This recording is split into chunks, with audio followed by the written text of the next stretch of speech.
नमस्कार। आज हमारे साथ हैं चंदेरी से पूर्व भाजपा मंडल अध्यक्ष राघवेंद्र सिंह सेंगर। सेंगर जी, आपका हमारे पब्लिक ऐप में स्वागत है। सेंगर जी, हम आपसे जानना चाहेंगे कि जिस प्रकार से पूरे प्रदेश के अंदर शुक्रवार शाम 6 बजे से और सोमवार सुबह 6 बजे तक यानी कि 60 घंटे तक लॉकडाउन लगाया गया, लेकिन एक जिला ऐसा है कि जहां पर चुनाव हो रहा है और वहां लॉकडाउन नहीं लगाया गया, तो क्या वहां कोरोना संक्रमण फैलने की संभावना नहीं है?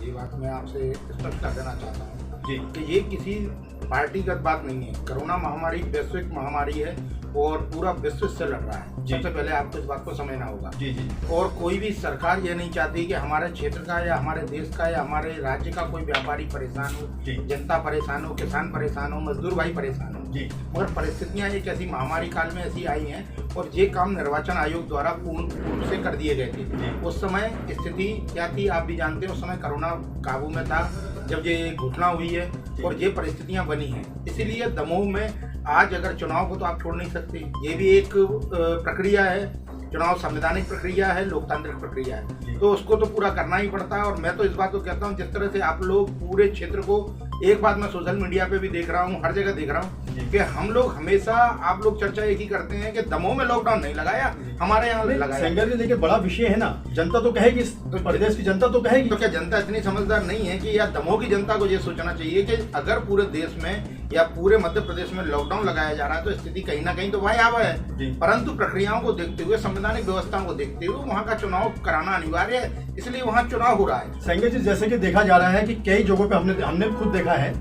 कि चालानी कार्रवाई तो की जा रही है, लेकिन उनको समझाइश ना देते हुए ना तो मास्क वितरण किए जा रहे हैं और ना ही सैनिटाइजर। इस पे आप क्या कहेंगे? ये लूट नहीं मानेंगे इसको कि लूट हो रही है? लूट जनता के साथ ये एक प्रक्रिया है जिसमें ये समझाने की कोशिश की जाती है दंडात्मक, ताकि आप तैयार रहें। पूरा 1 साल होने को आ रहा है जी। पिछले वर्ष इन्हीं दिनों लॉकडाउन लगा हुआ था और जनता के सामने बात रखी गई थी। मैं अपनी बात को किसी जनता के विरोध की बात नहीं कर रहा हूँ, किसी व्यक्ति को मैंने, मगर मेरा मानना है कि इस समय तक एक जनता को स्वयं समझदार हो जाना चाहिए कि हम स्वयं अपना पालन करें।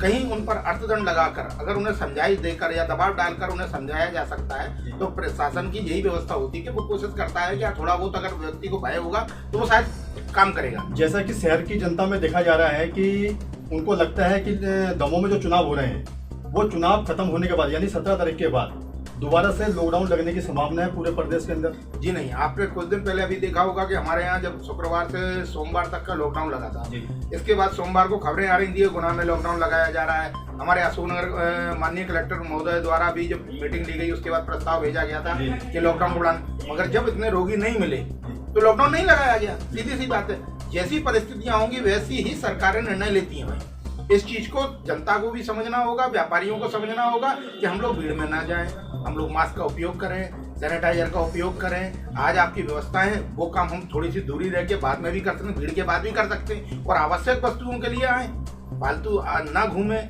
फालतू कोई काम नहीं है घर से ना निकले। अगर ये चीज तो जनता को समझ रही है। मैं कई बार देखता हूँ, आप अगर अपनी बात कर रहे हैं तो कई व्यक्ति होते हैं जो अनावश्यक रूप से बाजार में खड़े होते हैं, कई लोग होते हैं बस स्टैंड पे घूमने आते हैं, लड़कों को देखते हैं जो मोटरसाइकिल से 2-2, 3-3 लड़के बैठे घूम रहे हैं। तो अगर इनको अगर रोकने की कोशिश की जा रही है तो इसमें कहाँ गलत है? मुझे तो प्रशासन का कार्य क्या है फिर? जी। तो आप स्वयं देखिए कि महाराष्ट्र में सबसे ज्यादा प्रकोप है इस चीज का। आज 55,000 से 57,000 मरीज डेली निकल रहे हैं। महाराष्ट्र लगा हुआ छत्तीसगढ़ है, छत्तीसगढ़ की स्थिति भी आपके सामने है कि वहाँ भी कोरोना एक भयावह स्थिति में आ रहा है। उससे लगा हुआ मध्य प्रदेश है, इसलिए स्थिति है। वहाँ पर इतनी स्थिति खराब नहीं है जितनी हमारे क्षेत्र में, क्योंकि हम महाराष्ट्र से लगे हुए हैं, मुंबई का क्षेत्र है, इसलिए यहाँ मरीज ज्यादा मिल रहे हैं। तो उस हिसाब से व्यवस्था बनाई जाती है। और आपको ये भी पता हो, पिछले साल जब लॉकडाउन लगाया गया उसके बाद प्रधानमंत्री जी द्वारा उस हर राज्य के मुख्यमंत्री को ये निर्देशित किया गया था कि वो अपने यहाँ की परिस्थिति के अनुसार लगाएंगे। और इस समय जिला कलेक्टरों को ये आदेश दिया गया है कि भाई वो वहाँ की स्थितियों को बारीकी से जानते हैं, वहाँ के जनप्रतिनिधियों से बात करें, अगर वो लोग राजी हैं तो उस हिसाब से प्रक्रिया की जाएगी। वहाँ की जनता लोकतंत्र, जैसे कि आज ये वैक्सीन आ चुकी है, तो वैक्सीन से कितना प्रभाव है, मतलब कितने % कम हुआ है? मेरा मानना है जो देश विरोधी या सरकार के विरोधी लोग हैं उनका कहीं ना कहीं इसमें हाथ है और जनता समझ नहीं रही है। वैक्सीन हमारे अंदर एक एंटीबॉडी तैयार करती है, रोगों से लड़ने की क्षमता प्रदान करती है, ना कि वो कोरोना के संक्रमण को रोकती है। अच्छा, सेंगर जी, जानकारी देने के लिए धन्यवाद।